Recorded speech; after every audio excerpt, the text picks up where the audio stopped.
Hi all, my name is Willem Oostdyck. I represent Oostdyck and Associates, pioneers in education and migration services since 2002. In today's video, I take you through the process of applying for a nomination in the ACT for either the Subclass 491 or 190 visa. Now you should be aware that if you are nominated by the ACT to apply for either visa, you must live and work in Canberra for at least 2 years from the date of visa grant. We will also take a quick look at the Canberra Matrix points ranking and on what basis the ACT calculates points awarded.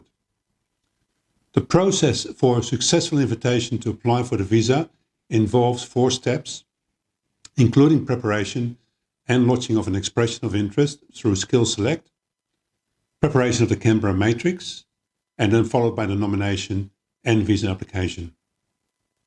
The expression of interest will collect information on the visa type you are interested in, the English test score that you have achieved, details about your education and qualifications, and you must have a valid skills assessment.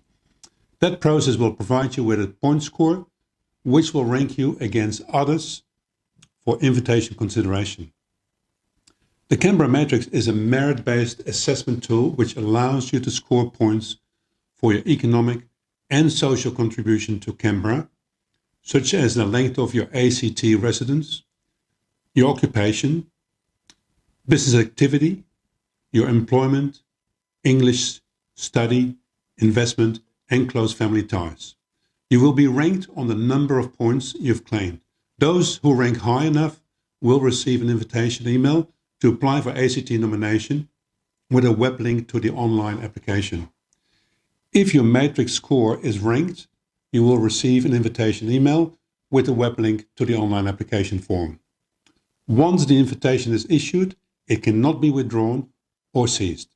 The invitation will lapse after 14 days if the application is not submitted. To be nominated for the Subclass 491 or the Subclass 190 visa, you must be living in Canberra. Ideally, you should have an occupation that is on the ACT critical skills list. To be invited for the 491 nomination, you must be working in Canberra for at least 3 months, and the Subclass 190 nomination requires 6 months of work. You cannot apply under this pathway if you are living interstate or overseas, or if any dependents are living and or working interstate. Before you accept the invitation, check that your Skills Select expression of interest responses are correct and they cannot be updated if the ACT nomination is approved and confirmed on Skills Select. If your Skills Select responses are incorrect and you decide not to apply for the visa, you cannot reapply for ACT nomination. Now let's have a closer look at the Canberra Matrix. The Canberra Matrix allows you to score points based on the length of time you have lived in the ACT, whether your occupation is on the ACT critical skills list, and whether you are involved with any business activity. Further, it considers the length of your employment and whether your occupation is on the ACT critical skills list. It determines your English proficiency and study you have undertaken. And lastly, they consider whether you have any investment in the ACT and have any close family ties in the ACT.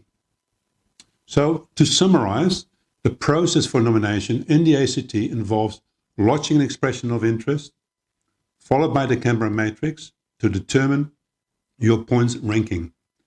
If you are successful, an invitation is extended to lodge an application for nomination, and if granted, invited to proceed with the visa application. Guys, that concludes this video session.